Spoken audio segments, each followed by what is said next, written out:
Hard and you aiming for the seven figures. Hear from the experts who know how to deliver success stories, plenty advice. Time for you to rise. REI Tribe, yeah. Real estate agents to investors, all my entrepreneurs. Time for you to check this. Yoann, Dorat, he's getting it started, man. From running businesses to digital marketing. Hey, REI Tribe, REI Tribe. Let's go.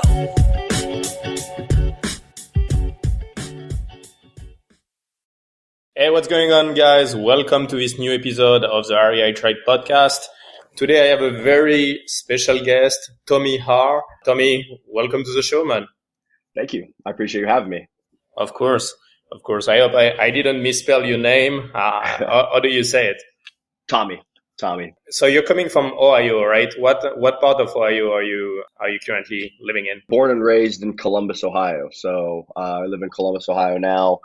Grew up in the suburbs, but live downtown now. Okay, that's a pretty interesting market there. I live in Florida, but I used to do business in the Midwest, and I see a lot of people here in South Florida now that it's becoming too expensive. They're looking at going to buy some properties there. I hear a lot about Columbus. I hear about Cleveland as well. So pretty interesting market. So, man, you have a very unique background. So can you tell us a bit more about, the early day? How did you discover this whole world of real estate? Like, how did you get started? Sure. So going back, one of 5 kids, my dad, he's an entrepreneur, so he always provided for everybody, and he was in property preservation growing up. So he started a home inspection company, I think it was 22 years ago. So he was a home inspector. He learned how to do that from the ground up, started a franchise in Columbus, and then got a call from a bank around '07, I think it was, to winterize a house. So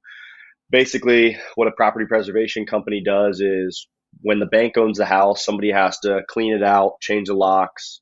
If you guys are down south, you don't know what winterizing is, but winterizing means putting antifreeze down pipes to make sure in the wintertime they don't freeze and burst and ruin the house, right? So taking all the water out of the pipe. So that was his first call.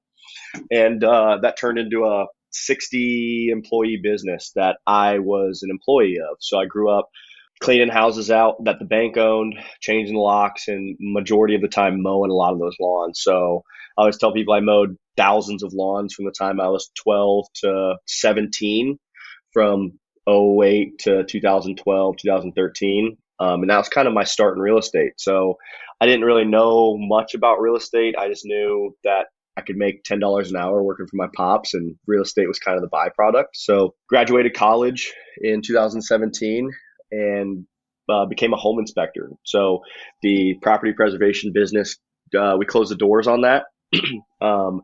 And was it like a niche due to like the subprime and everything happening? I guess like bank taking all this foreclosure inventory, they needed this service, but then correct. Once the whole wave passed, it wasn't such a need anymore.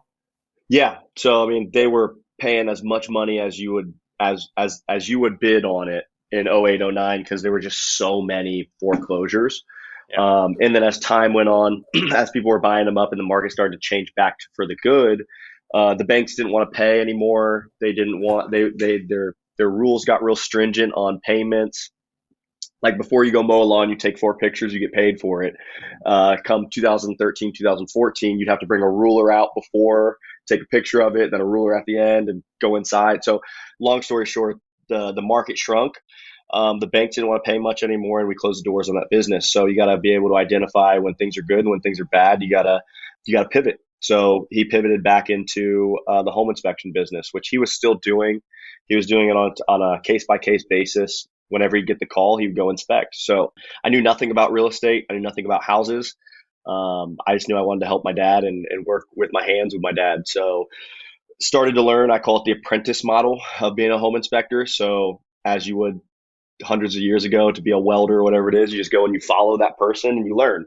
So I did exactly that. So I followed my dad around like a little puppy dog for a year and learned everything home inspection wise. So I learned it from the ground up. And then at the same time, Columbus started to blow up, and we started to do a lot of bank draw inspections. So I'm kind of throwing a lot of different businesses out here. But if you go to get a hard money loan, or if you go to get a bank loan on a property that you're renovating, somebody needs to come and tell the bank that the work is getting done for them to give you the money for the rest of the renovation. So, for example, if you're an investor and you get a hard money loan, so they're going to put that money in an escrow account, and say you put a roof on it, you re-side it, and you put windows in.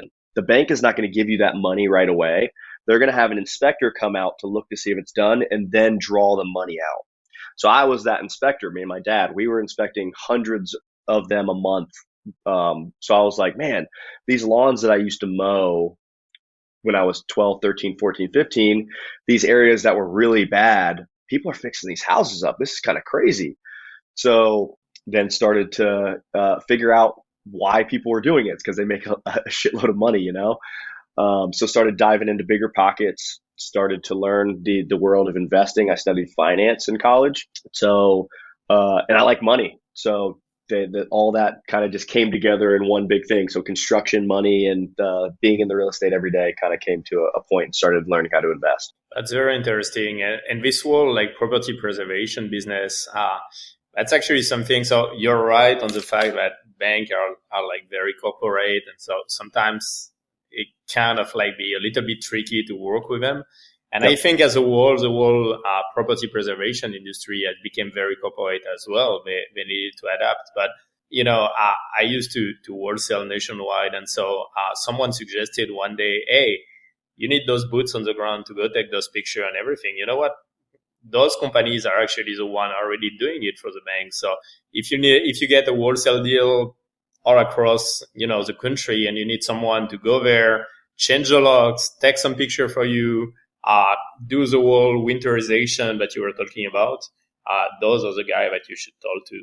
Now, the challenge when I talk about the whole corporate thing is that, you know, when you do wholesaling nationwide, I mean, you know what it is. Sometimes you don't really know what you ended up with. You know, like sellers are lying. You don't know the condition of the house. You don't know the area that's that great. And so we ended up sometimes with some house in very like bad neighborhood where, you know, if it was one of my guy, he would just jump through the window and go take some picture. But probably like preservation inspector is not very keen into doing this kind of thing. No. So I think if you have like properties, if your business model is to do properties in like Class B area, then hiring those guys and paying the cost is well worth it because you have very marketable picture and they can really be your boots on the ground in any market. For sure. Yeah. I mean, that's something as I started to learn wholesaling. So I wanted to start to buy deals.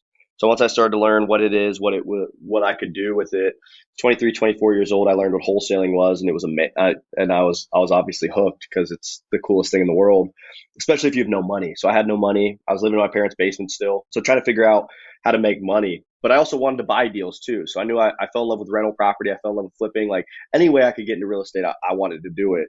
So as a home inspector, I realized that there was things that I knew that a lot of investors didn't know, and construction and houses being the main precipice of that. So I rolled out what I called my investor inspection. So how you are a wholesaler nationwide, you would call me as the inspector. I would come in, take 150 pictures for you, and I would give you a one-page report. So I'd give you the siding, the roof, the windows, the doors, the whole. You can see the condition of the house through pictures, cosmetically, but I want to give you like how you can really build a budget from looking at a sheet of paper, then the pictures. So giving that complimentary service. I knew people were probably paying contractors or college students $50 to go do it, or whoever they were hiring. So I said, hey, I'll do it for $75 and I'll give you all these things, knowing that I was pricing it low because I wanted to get the word out of what I was doing. And it spread like wildfire. So not only was I building my brand of knowing what I was talking about and growing my business, I was also seeing all the local wholesale deals before they hit the market. So I bought a couple deals that way. I would say like, hey, I like that house. I like that area. What are you going to sell it for? I get first look at it. That was our deal with these people. I'm going to undercharge. And then as time grew on, the price went up because my time's a little more valuable at that time. But that service was something that really propelled me in the market to be the expert. It seemed like a great way to get in front of deals and really do this networking and building really your Rolodex. But I get it at some point, like probably you're trading basically time for money. So at some 100%. point going out and doing those things, you need to either increase your price or switch your business model. But it's a very smart way to get started. And I think it provides a lot of value to the wholesaler as well, because, especially in a market like we have right now, I feel like if you want to really maximize on your assignment fee, you need to go the extra mile. And I see more and more guys trying to, bring like Matterport kind of picture, like 3D visual of the house, getting way more detail in the report. And so I think having a professional inspector such as yourself, like doing a full report of the property is really valuable. It might be the difference between making 10K on a house or making, 20K. So that's huge. It just provides leverage too. So anybody that's wholesaling and is listening to this, like it's not at that point now my word versus their word. So if I'm the wholesaler and the seller, I can tell them all these things, but I'm obviously biased. But if I can bring somebody into this house that I'm paying, it doesn't work for me directly. They're just a subcontractor and they're telling me all these things and I can present that report to them. I'm going to get a price renegotiation most times. And then also at the same time, I'm leveraging that to my buyer. I'm saying, hey, here's what the house is. This is exactly what you're getting into. Here's my price. So then they're not taking your biased word versus theirs, right? It's this middle ground of, okay, renegotiation, price drops here, and sticking firm on my price here because I know what I'm looking at. I paid the money to get it. It's just if you pay the 100, we charge like $150 now. Yeah. Pay the $150 to make an extra 10, 15 grand at times, maybe even more. It's a no-brainer. For sure. So you told me that at some point in your career, you came across wholesalers, probably through the inspection business. At what point in your life did you decide to give it a shot on your own, like started to wholesale, Sure. look for deals, all of that? Yeah, so I mean, it all kind of started at the same time. So I would say 6 to 12 months into my inspecting career, my uncle told me to start to listen to Bigger Pockets. So one of the first, I started from episode 1 to probably I probably listened to 400 as I was in my car just driving around. And in the first couple episodes, you hear what wholesaling is. So that was back in the day where all you had to do, basically, that the main strategy was buy a list from List Source or Drive for Dollars and write handwritten letters or get postcards. Like there was no text blasting. Nobody was really preaching cold calling. Nobody was talking PPC. Nobody was talking all these crazy different marketing strategies. It was very cut and dry. It was I was handwriting letters in my basement, my parents' basement, not even my basement, my mom's basement, my dad's basement, just trying to figure out how to do it. So started that way. Got my first deal with my uncle. We flipped that house. We lost $100,000 on that house. So our first flip we lost massively on. But then after that, sent out my last $800 of postcards. So I was like, I can't end on this. And got my first deal. So flipped that house, made 50 grand, and then started getting the train rolling from there. Yeah, it's interesting in those last few years how information about wholesaling has become like overly available online, through YouTube and all those coaching programs and all of that. Sure. But yeah, I remember back in the day, you didn't add many options. You needed to pull a list. There was probably like 2 guys teaching it online, probably Sean Terry and probably like Cody Sperber or someone like that. But yeah, it was a totally different time. And you're talking about Bigger Pocket. I remember on Bigger Pocket when I started to ask questions about wholesaling. It's not a topic that the audience of Bigger Pocket actually enjoy. There was a few guys talking about it on the podcast, but on the forum by itself, they're actually kind of slamming wholesaler because I guess, investors are kind of upset because it brings up the cost somehow. And like real estate agent obviously see it as competition. So there wasn't really a place like we have today to talk about wholesaling. I guess now it's way more open. It became like a real industry. Yeah, it's kind of crazy to see how it's blown up in the last couple of years. Because I mean, when I told people I wanted to wholesale, they had no idea what I was talking about. Nobody on Instagram was talking about it. Now everywhere you look, everybody's talking about wholesaling. So it's kind of cool, and I'll never forget listening because I was doing handwritten letters and sending out postcards. There was it was a podcast on Bigger Pockets, and these guys were like, "Man, I don't want to say what we're doing, but we're doing text blasting." And they were like, and I was like, "What did that guy just say?" Like, he's like, "Yeah, we can mass text sellers." And I'm like, "What? That's amazing!" So that was like the light bulb of like, Yeah, okay, it I was a got, aha moment. oh yeah, oh Yeah, yeah, I had the same one with ringless voicemail with yep, RVM back in the day, but then unfortunately it got shut down a few months later. But for the few months that it lasted, it was good, man. Like the first solid, campaign that we did on RVMs, we made a killing with it. yeah, But yeah, the industry is changing all the time. Now you have to adapt, like back in the days, everybody was putting the same list, but it was such a small niche that still you would get a lot of response. Now, what I'm 100%. seeing across the industry is like everybody is still using the same source, list source, prop stream, putting the same list, going through the same skip trace provider. So the problem is now the few leads that you're cutting are kind of like oversaturated. And that's why now it's interesting to go through Facebook ads and Google and Microsoft and those other platforms and PPC. Yep. But yeah, back in the day, it was like a very wide market. There was like a lot of things to do. Yeah, absolutely. I like the idea. We just cold call and we text. That's all we do. So we're very follow up centric. So when we teach people this now, it's like, hey, we're pulling the same list as you. Nobody has these secret lists. There's no secret sauce to this. Now you can get really in depth with it. You can get REI Sift. You can get things that can stack your lists. You can find niche data. But like at the end of the day, like if I look at my KPIs and track my numbers, like these lists are coming from PropStream. We're pulling every list that everybody else has. It's just how can I have a better sales process than the next person? How can I be better at sales? How can I follow up diligently? And how can I be that guy to solve the problem for that seller? Because I might be the guy for them, but maybe my friend who does this too, maybe they might like them better than me. So it's just, you're not going to win every sale, but you got to be there when they're ready to sell, especially when it comes to outbound marketing. Absolutely.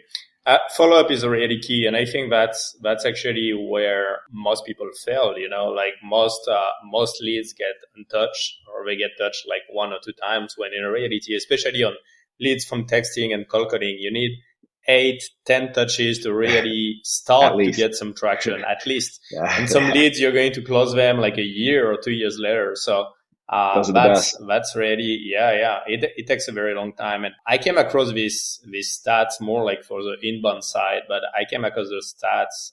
I think I shared it on one of the episodes of the podcast, but there is in total here in the US, $5 billion every year that are spent for advertising online for real estate. So real estate industry as a whole, investors, agent, mortgage company, everything. Out of that, there is an estimation that 50% of those leads are never called. Wow. So if you imagine it's $2.5 billion going straight to the trash every year.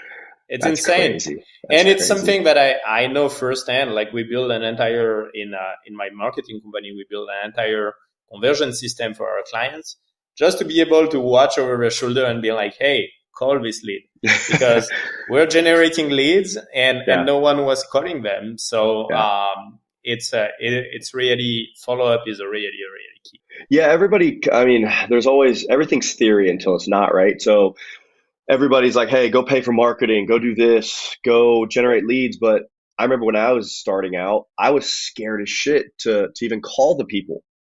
So like, don't waste your money unless you practice to get on the phone, So you're not getting deals unless the phone rings, and you're not doing deals unless you talk to those people. Like you're not texting your way through a deal. You're not cold calling your way through a deal with somebody else. There's no way to automate these deals coming in. You have to learn sales, especially if you want to wholesale. So, and we always hear people, I'm not comfortable with getting on the phone. It's like, nobody is. Nobody's comfortable with getting on the phone, especially in the beginning. You just gotta, how bad do you want it? And it's all done through practice and repetition. So you're going to get told F you 1,000 times. You're going to be told that you're a scammer 1,000 times, but you just got to gotta take it off the chin and learn from it. Yeah. I think there's a saying that success is in the other side of pain, and it's really what it is. Like you need to take it. It's repetition. You need to make like 100 phone call until you get better at it. That's right. I totally agree with that, and you're really making a good point here because I'm talking every day to people that sometimes want to get started right away on doing PPC. And I'm like, at what point are you in your business? You're doing 2 deals a month. Come back when you're at 5 deals a month, because the truth is PPC can really skyrocket your business. But if you're not doing it right, if you don't have the skill set, if you don't have the proper sales team in place with the right processes, you're just going to burn cash. That's right. It's not going to work. So you have different stage in your business. And I think even for a scaled company, it's good to have this balance between inbound and outbound marketing, because you want like the new sales rep to get some repetition.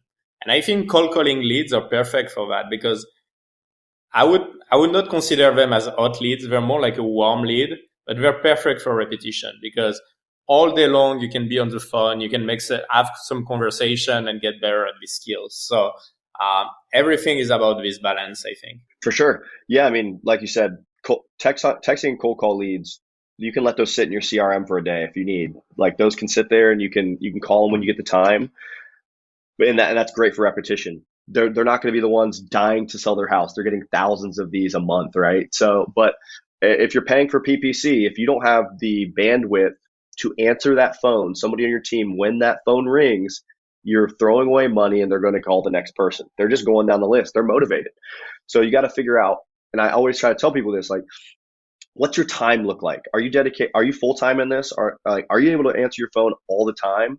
Or are you part-time? Do you work a full-time job still and you're doing this on the side? So if you're at your 9 to 5 and that phone rings, unless you have a great like call rail system or smartphone system to where it's going to your next person, you're throwing away leads. You're throwing away money. So you got to be very realistic with where you are in your journey. Absolutely. That's a key point. And last thing to wrap up this whole follow-up conversation, but we tried one thing recently. We're launching this new AI bot for all of our clients, and we didn't want it to use it on warm leads. So I reached out to a few friends. I'm like, hey, do you have like a list of old leads, like leads that have been sitting in your pipeline for 2-3 years that no one is looking at anymore? And we just logged them into our system, and we just like put them on a reactivation campaign with the AI bot talking to them automatically. I think we got 3 contracts out of it. Wow, so that's amazing. It's absolutely insane. It was a pretty big list, but we reactivated a bunch of them, and so far we have 3 contracts. And that's amazing. A year from now, it's probably going to be a much bigger number. And we tried it on a very small scale. Imagine like doing that at scale. It's really a demonstration that a lead is never really dead, unless they tell you like, hey, F you, I'm going to sue you. Exactly. And then like you need to disqualify them. Otherwise, they need to stay in your pipeline and you need to touch it every 60 to 90 days. That's right. Forever. Yeah. You're touched forever. You're in the web forever until I get the F you, never call me again. For sure. So tell me, man, what your business looks like today? Because we've been talking about wholesaling. It looks like you have a scaled operation. Are you also doing like flips, rentals? Like, do you have different exit strategy, or is it purely wholesale? Yeah. No, we're pretty much fully a full investing company at this point. We have basically wholesaling is just an exit strategy for us now. It's lead generation, and then we're looking at it in 3 buckets. We're gonna either wholesale it, we're gonna flip it, or we're gonna burr it into a rental property.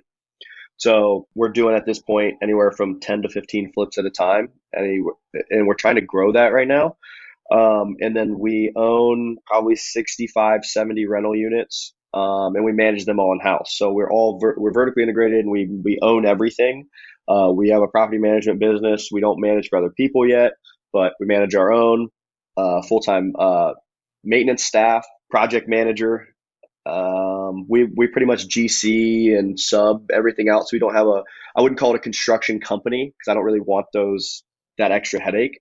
but we have the project management in-house, and then we have the wholesaling company in-house. Then we also have an Airbnb company that I don't talk about a whole lot, but we have an Airbnb company as well. All right, that's pretty good. So can you tell us a bit more about this, the importance of, having those different exit strategy? And especially I love that you're holding into rentals and, you're building your long-term wealth, because that's one of the topic that I talk about the most in to wholesalers, is like the importance of, taking chips out of the table, because we're in a very, how can I say that? We're always chasing the next deal, It's, you never really stop wholesaling. And so that's why you can have some guys like crushing it for a year, and then there's a downturn, and then when they look back, there's nothing left. So I think it's very important to really have this vision, and really every few deals being able to cherry pick the best deal and keep them in your portfolio. Yeah, I mean, at the end of the day, like one of my mentors told me this, or they told somebody that I was around this. A wholesaler is not an investor. You're a deal chaser. You're making active income, but at the end of the day, you have nothing to sit back on, and all your chips are in one bucket. So I want to be an investor, and I like the idea. I mean, if I could hold everything as a rental, I would, but cash flow wise, it's not possible, especially as a younger business that bootstraps most of the cash. So we still have to flip and do wholesaling to make active income, to be able to have reserves to then own assets. Unless your portfolio gets to 100, 200, 300 plus, then your cash flow can kind of sustain that. But you got to have an end goal with it all. So our end goal is own rentals, get debt on the rentals, BRRRR method. So take the best deals we get, refinance them, hopefully have $0 into them, maybe a little bit of cash into the deals, build this portfolio, and then 15, 20 years later, we're just playing this game of debt consolidation and refinancing. And once you have that nest egg and you've built it and you're paying down debt every day, every month, you're looking at a self-sustainable thing. That's how the rich get richer. You gotta, like, if you pay down debt for 10 years on a 20-year note, we have a $15 million portfolio right now. So if that goes down to 7.5 or 50% leverage, we can then pull out $3 to $4 to $5 or $5 million tax free on that in a large scale portfolio. So I mean that's amazing. So I fell in love with that idea of not only cash flow every month, but the idea of not having to truly work at the end of the day. I love to work. I don't know what I would do without it, but there's a good idea of like that's true retirement at the end of the day. Absolutely. And I think there's another point too. I mean, obviously this, especially on a portfolio of its scale down the road, on the refinance, you get this tax-free money. But at the same time, especially if you have an active wholesale business or flipping business, it's active income. So you want to find a way to counterbalance everything, because you're going to get killed on your tax bill. So that's where buying asset and getting this depreciation probably play a big role. 100%. Yeah, I mean, I think I had the wrong tax guy about 2 years ago, and I paid $80,000 in taxes. And I was like, man, I bought all these rentals. Like, what's going on?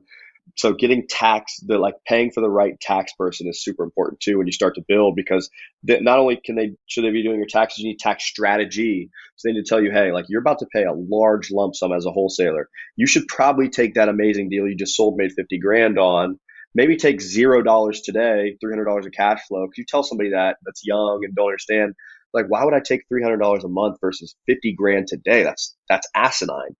But you save the 20 grand in taxes and all that stuff. It's just looking at it deeper and more long term. Yeah, it's funny because everybody, I mean, especially when you're younger, I guess when you get started, we all had this same mindset of, 8 years ago, around 8 years ago, when I first moved here to Florida from France, I was seeing all those condominiums in like West Palm Beach being sold for insane price these days, like 60K, something like that. And then my business back in the day was selling turnkey to European investors. So I would buy them and then flip them for making, 15, 20K. And I thought I had like figure out something that no one else had figured out back then. I was like, wow, 15K, that's insane. And so I wasn't keeping anything, just flipping. I look back at it because some of my clients sold back those properties that they bought back in the days, like a year ago. The value of those properties that were sold at 60, 70K is now more around like 250. Yeah, So imagine if I had kept some instead of just taking the short gain. that's It's right. it's exactly what it is. So I think that people have to learn from our mistake, Yeah, and yeah, it's a key takeaway. And I like your vision of, you know, knowing what your end goal is. Your end goal is to buy rentals. It's to build your portfolio to be able to retire or stop working, or at least slow down at some point. So every activity that you do is going towards this goal. When you're making yeah, wholesale deals, it's a good way to pick up the best property for your portfolio, but it's also a way to finance the structure that you have and finance your deals. yeah, I think a lot of people actually do it in the opposite direction. You know, they're wholesaling, and let's do a few rentals like this on the side, but it's not the end goal. yeah. So yeah, I think you figure it out, man. And obviously Thank you you. have a $15 million portfolio, so you're definitely moving in the right direction. Yeah, and you have to make active income. Like most people say, I want to get into rentals, and maybe they don't have a job. It's like, listen, one, you got to be financeable. So if you want to do the Burr method, there's so many people online teaching the Burr method. They're like, you need no money. It's like, hold up, hold up, hold up. You need to have money. All right. Like that is the be all end all. You need to have either a W-2 is the easiest way to get debt on the back end. So if you have a great W-2, maybe you like your job, buy rental properties. It's the best time to do it. It's the best debt you're going to get.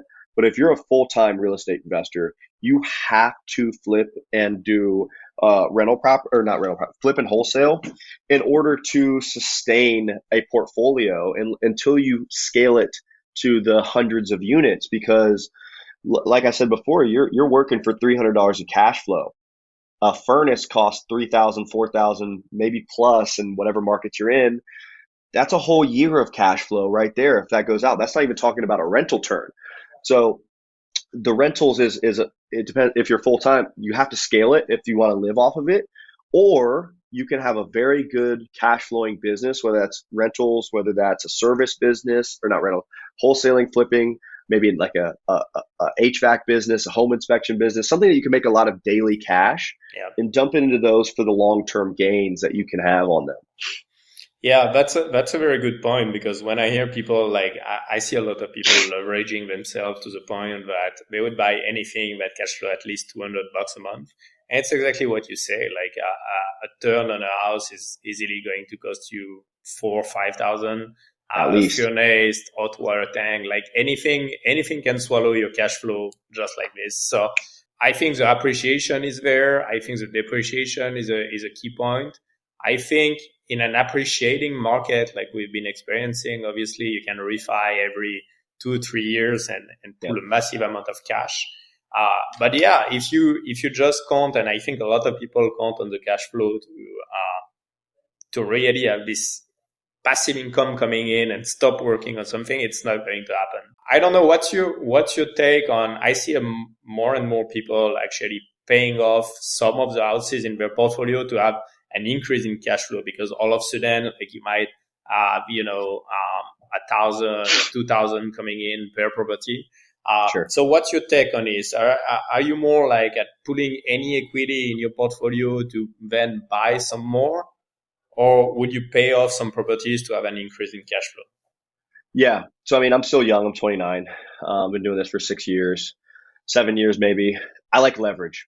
I like today's cash. Like, I want cash in my hand today versus cash in my hand down the line. So I don't actively try to pay down my debt too like faster than what it's going today. Because my portfolio, I got most of my debt at like 4 to 5% interest rates on mostly 30-year notes, some 2025s in there, but it's great debt on those. And so if I can have that cash in my pocket today, call it on a refinance, I'm going to go buy assets to recoup that cash flow. So I also like scattered site. So most people, you put all your eggs in one basket. So say you have 10 rentals and you pay them off. Those may appreciate, but if you leverage those at 60, 70, 75% and go buy 40 more, so you have 50, you have a better chance to scattered site the appreciation. So you never know what area might blow up. So you're giving yourself a better chance at the appreciation side. And then I like debt pay down. So it all depends on what your risk tolerances are and where you're at in your life too. Like if you come to me in 10 years and I've got 3, 4 kids, I might think about it a little bit differently, but Yeah, for sure. it just depends. Yeah, makes perfect sense. Talking about like financing and this Burr method, you were talking about your current interest rate. If you average it, you're at 4%. What about the current market? Because currently we're at like 7% interest rate. How do you work towards like growing this portfolio? Like, do you do more like seller financing? What's your Sure. current strategy? To be honest, we've not been holding a lot of stuff. Columbus has been a top 5 market in the last 5 years, every single year. So it's been growing, it's been appreciating, but the rents haven't really pushed up. Like a single family rental in Columbus, let's say we buy it for 150 or maybe less than that. We put 50 into it. We get a note at 150. Rent on that's probably gonna be $1,500. If I get a 8.25% interest rate right now, the payment's gonna be more than that. So you either gotta have a really long-term vision and not really care about cash flow. I'm not going to refinance anything to not make cash flow, so very, very little, or you just sell them. So trying to get into more multifamily stuff, it's really hard with the debt we're getting. So we've just not been holding a lot. So you got to be able to pivot as the market comes too. Like you can't just beat a dead horse. So we've been just flipping and wholesaling a lot more than we would, and we keep the home runs that are going to still cash flow. Yeah, I feel like it's very complicated to find those deals in the current market because especially for the Burr strategy where you need to refinance at some point. You need this exit at some point. Yeah. So we don't see really the end of the tunnel. I think it's been like more than a year now where we're like, oh, it's right here. It's right across the turn. Interest rates are going to drop and we're going to go back to where we were a year ago. But it still didn't happen. Like interest rate increase gradually month after month. So we don't know for how long we're going to be in this scenario. Yeah, it's tough. And then also nobody talks about the risks of the Burr method either. I mean, like if you have no cash and you're buying say you buy a house for an ARV today and the interest rates jump again, the ARVs drop 10, 15%. You over rehab that house and then the banks go from, so like 2 years ago, you can get 80% cash out refinance all day, every bank. Now you're fighting to get a 75%. Some banks even maybe 70. And if you have an under 700 credit score, it's no chance. So then you're bringing a bunch of money to refinance those deals on the back end unless you are very open and be able to pivot with your strategy and just sell it instead of popping a tenant in there. And because sometimes, I mean, we have deals that we would have better off buying it turnkey off the market. That's how much cash we left in the deals, So just being able to be open-minded about things. Don't try to beat a dead horse. And you can't fit a square peg into a round hole, Yeah. So it's a cycle really. Like there is period in the cycle where you're in buying mode and period like right now where it's more on the exit. Yeah. Now it's all based off of your liquidity. Yeah. What's your take on the direction the market is going? Because people have been talking about crash coming for a very long time. It's been more than 10 years from the last cycle. We still haven't seen that happening. We all hope for it in a way because we could buy more for cheaper, but it didn't happen. Some people now are saying that as soon as the interest rates are going to drop, the market actually is going to increase because the supply is still very limited, but money is expensive. So as soon as money can become cheap again, it's probably going to jump up. Yeah. So what's your opinion on this? I agree with that last part. If it does get cheaper, money wise, then I think because supply is so low, it's gonna go crazy. Because I mean, you got to remember for the last year, the hedge funds haven't been buying. So for a couple of years before that, hedge funds were buying everything. Yeah. So they're just waiting for the right time. And once they figure out that the market, because they know more than us, once they figure out that once you see the hedge funds starting to buy, maybe buying over ask again, it's going to be a problem for a lot of people. So, but then on the opposite hand, if they raise interest rates for a little bit longer, I think there's going to be a massive problem, especially in the commercial space. Because a lot of this debt that people are buying, it takes a lot longer to stabilize those assets. They're buying them at future values when they bought them. If those cap rates still start to raise, and you're looking at assets they're not worth what they were before. Oh yeah, for sure. I totally agree with that. I think on the commercial side, especially on office building, I think it's going to be a slaughter because if you think about it, they have a strategy that is very close to yours on residential. They're actually doing a BRRRR method pretty much on it. But the difference is that on those commercial loans, the balloon period is much shorter. And so a lot of them are going to come due in the next 12 to 24 months. But I seriously doubt that we're going to appraise at the same value than 5 years ago, No chance. So that could cause some issues in the market for sure. Now, talking about this, your strategy in the coming month, I think you said something about multifamily. So, just wanted to switch back on that. You have 65 houses, you told me right now, right? It's probably like mostly single family and duplexes, right? Yeah, we got, I think it's like 65, 70 units. It's like a mix. I think it's like 40 properties. We got a good mix of, Columbus has a lot of single family duplexes and 4 units. We got an 8 unit sprinkled in there, but mostly single family. So I imagine like, at some point you're starting to think, I have this portfolio that is very like, in a large area. So to manage it might be like a complicating thing. So that's where usually you make the move from having single family to going into more like large multifamily apartment buildings. So is it something that you have on your radar for the coming years? I do want to eventually. Yes. I don't think I'll sell my single family to do it because I've seen a couple of my mentors have very successful single family rental portfolios. One of my mentors has 300 of them, and he's gotten extremely wealthy doing that because they're scattered site areas. Like when you're not putting all your eggs in one basket, they're going to appreciate sporadically. Some may devalue, but very rarely. But when you have a scattered site, it's a little harder to manage, but people stay longer in single families. People make them a home, apartment complexes and stuff like that. They're more in and out. There's more turn. So I see good in both. I just think multifamily is a little risky too, especially right now because so many people were buying, like I said, at future values. And you got these massive conglomerates. Like it's very, very, very, very competitive. And people, there's ego involved too. Like people are going to overpay to say they could buy them, right? So that's going to bite a lot of people in the ass. So I think there's going to be opportunity there. But there's also, to me, opportunity cost in everything you do. So do I take my mind or my business model away from what I'm doing now, slow that up, where that could be a great avenue to then go do this? So it's all about systems and processes and also people. So can I put the right people in place in my business to where that's going to continue to run? Hopefully. I like that's the goal of business, right? So, but if I don't and I go change my business model, it's going to be a problem because that's going to lack as well. Yeah, that's a very good point. I have one of my clients that has a pretty large portfolio of single family in Detroit. It has like, it was 300 houses. Now it's probably more than that.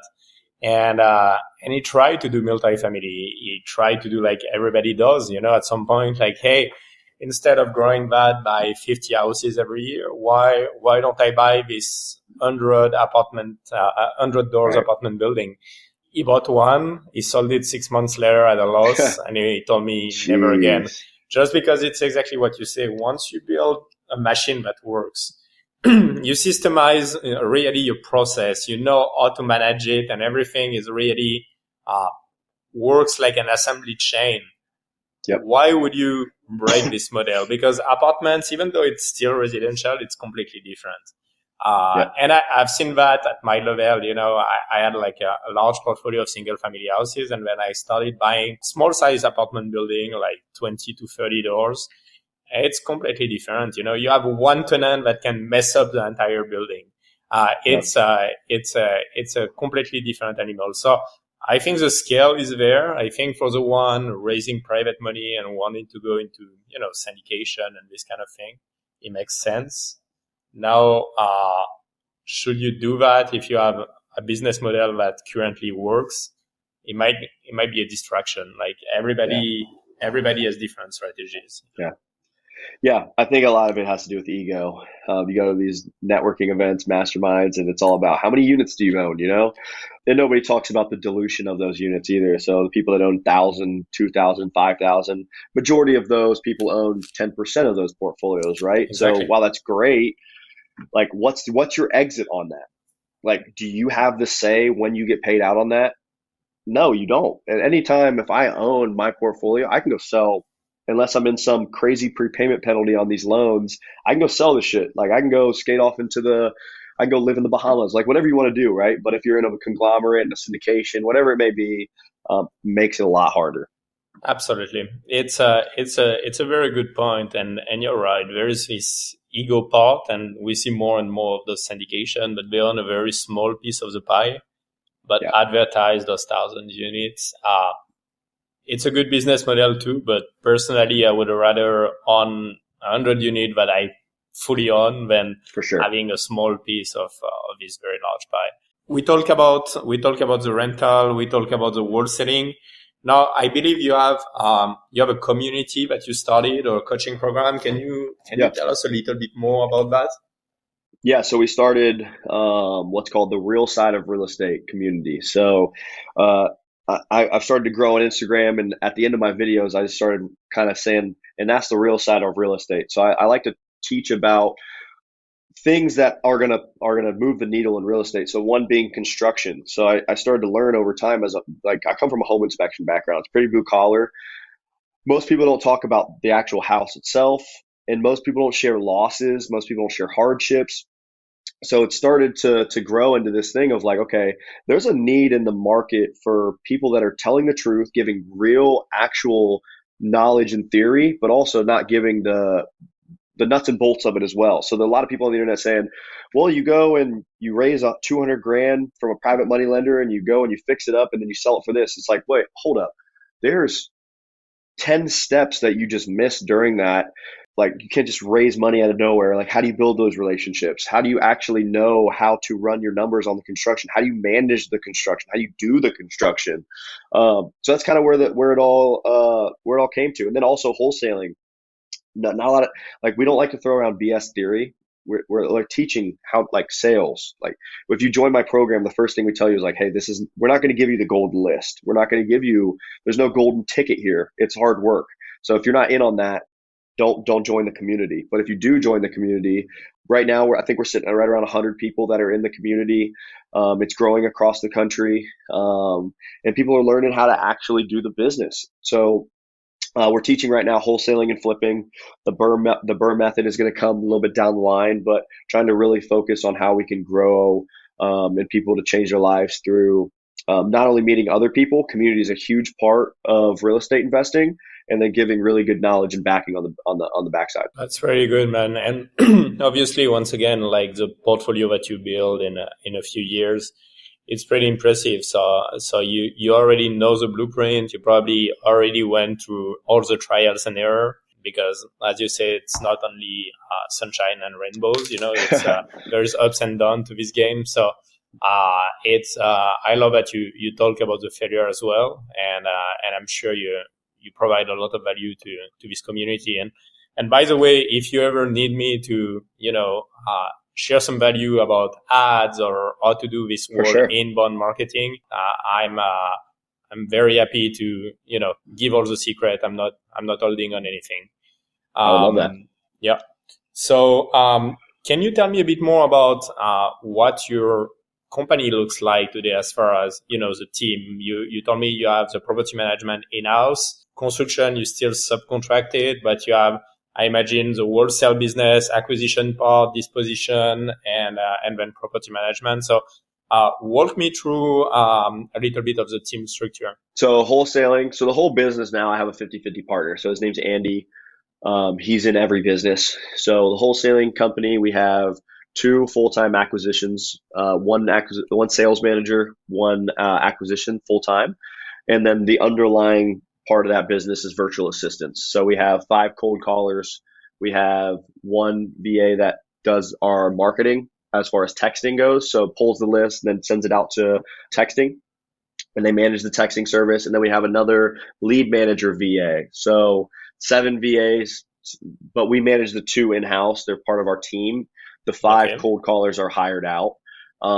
So then we have my business partner, Andy, who built all the systems, custom CRM, all that stuff, more of the brains, I would say, systems and processes oriented. And then we had a dispo here recently.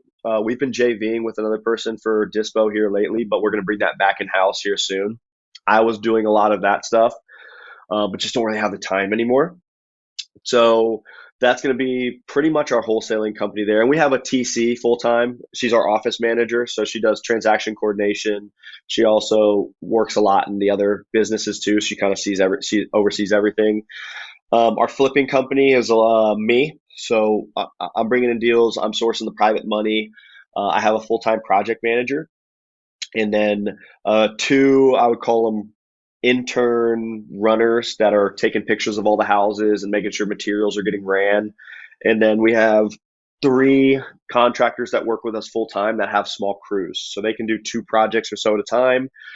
So that's about 6 to 8 projects. And then we have another GC that can run really as many as we give them. So I like to kind of balance out all that stuff. But then also our construction is we probably have 50 different subs. We sub everything out to like drywall. So I have my own electricians, I have my own plumbers, I have my own roofers, siding, windows, those specialized trades where we can save a little bit of money. And then when I get past drywall, we have our guys come in and just bang them out. All right. Makes And sense. then property management, full-time property management team member. And then we have a full-time maintenance team member. And then a VA that runs that underlying part of that business. So I think that's pretty much it. Oh, my mom sells all my houses. She's, I would say, our in-house realtor full time. She also runs my Airbnb company as well. So very much a family business still. My little brother's one of my runners. He just graduated college. So yeah, I think I always miss people. Oh, I have a full-time video content creation team member as well. Love that. So let's talk a little bit more about this content creation. Like, how big of an impact did making content add on your real estate business? Massive. So it's one of those things there's no direct ROI on any of it really. It's just kind of put it out there and hopefully it works. Hopefully people like what you do. So I've been posting every day for about 2 years, I would say, consistently. So I hired Robbie probably 6 to 8 months ago. I was at 5,000 Instagram followers, and this is all organic. Never paid for an ad, never paid for followers, never nothing.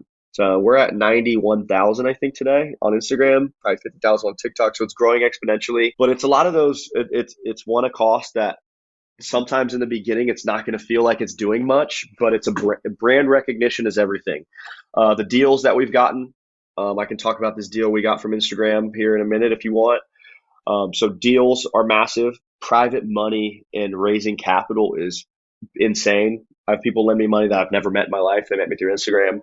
Community has been a big thing. And then also I host free meetups around town all the time, empowering younger people or even older people to do the business, giving away a lot of value for free. Give, and it's going to come back on the backside. So I'm seeing a lot of that backside return now. Absolutely. And I think, I came very late to this content game. I really started, I've been saying for years, hey, I need to get started. And then like procrastinate. And then I really just started probably like 6 to 8 months ago. Nice. But I was like, if I do it, I'm going to do it massively. So I launched this podcast and I'm posting like 2-3 times a day. And yeah, you see it like the whole brand recognition. As you say, it's very hard to put an ROI on it because there is really no way to really monitor it. But you can see it on the back end of your business. You know, people, when we do our onboarding survey, for example, a lot of people I realize actually listen to this podcast and then become clients later on. So it's interesting to see like the whole journey. And I think too, when you put this content out there, there's an impact that it has right now when you release it, but then there's an impact that it's going to have a year from now, or 2 years, or 5 years from now, because it stay online forever. And I think that's really the key point. If you think about it, we're extremely lucky, our generation, because we have access to unlimited audience. Back in the day, to do exactly what we're doing here, you would have to pay several thousand to a TV station to put your ad on there, and it was insanely difficult. So it's very important to leverage those tools. And at the same time with content, it's accountability as well. So keeping yourself accountable to continue to grow. So at this point, like I have to shoot. I don't really recycle a lot of my stuff. I shoot pretty much everything new every time, and people like it. So got to continue to do it, and that's one thing. So accountability, you got to continue to learn. You got to continue to grow. You got to continue to grow upon what you have. And you got to know what you're talking about. So if you're out there putting yourself, it's really not easy. So a lot of people they look at it and they consume it. They're like, man, once you start to get in front of that camera and you have to start to talk, and it is I applaud anybody that does it on a consistent basis. It is very, very hard. It's very uncomfortable, and I think like we all have the same struggle at the beginning. Like 100%. You have your script, you shoot a video, and then you shoot the same video 10 times, and you're like, I don't know, I don't feel it. Now, like I apply a rule. I think it was Gary Vee that was saying that, or one of those guys that was like, you allow yourself 3 takes. No matter what, you're going to post one of those 3. So you don't have more than 3 takes. So I do that all the time, and I think it's more a volume game. Like we post a lot, and everybody has a different audience. Like your audience is going to be different than mine. You talk to the guy that you were a few years ago, and so that's how this whole podcast came on. Like I realized having this conversation like we have together today is something that we do on a regular basis. We have those conversations. We talk about stuff that might seem day to day and normal stuff for us, but might be super high level stuff for a guy that just got started in real estate. So I realized one day that it was a shame not to record those conversations, because it can provide value, and it might be this little thing that someone is missing in their life to really, take the leap of faith and get started in real estate. So that's the value of content. I love it. Yeah, a little bit of mindset on that. I mean, everybody's gonna have they call it imposter syndrome. You're gonna have imposter syndrome pretty much no matter what. You're gonna have that thought of, when you get in front of the camera, who am I to be telling people this? I don't even have it all figured out. But you gotta understand, nobody in the world has it all figured out. You just got to be able to go do it, because you never know who you're going to inspire. You see a lot of people that post. There's a lot of hate out there. You're going to get a lot of people that are going to share nasty things on your posts. They're going to talk a lot of shit. But the DMs you're going to get after a year of somebody following you saying, hey man, I've followed you for a year, 2 years, 3 years. I've seen your journey. You've inspired me. I just bought my first rental property. Thank you. I've gotten countless numbers of those. I've never met the people. Yeah, I'm not asking for anything, and that's the coolest thing in the world. It's like, okay, I'm doing something right. I'm figuring it out. But putting yourself out there, your content's going to be terrible in the beginning. Mine was. You just learn and you grow, and you gotta learn and adapt. For sure. Yeah, it's exactly that. I think you need to weed out through the noise and just push and do that. And do that for a while, but I totally connect with what you say about the imposter syndrome. I think that's something we all have at the beginning, and limiting belief. Like in my case, it was my accent. I was like, what if no one understands what I say? And for then sure. I that's what kept me for several years from doing it. And then one day, I listened to a podcast, and it was a guy from, I don't know, somewhere in Latin America. And it was very hard to understand what he was saying, but he had a pretty successful YouTube channel and everything. And I was like, you know what? If this guy is doing it, I needed to see this guy video to actually take the leap of faith. So that's why, it's always going to be valuable. And I'm thankful to this guy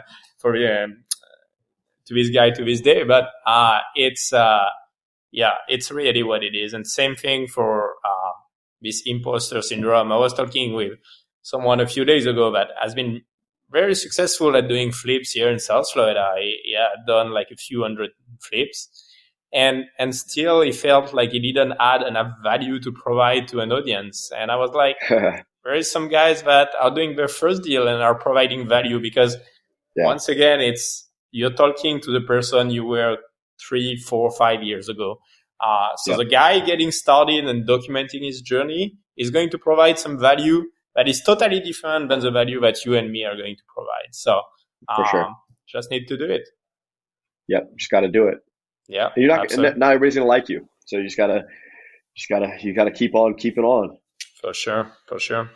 All right, man. Well, we touched a lot of different topics here. Do you have any parting words, anything that you want to leave the audience with?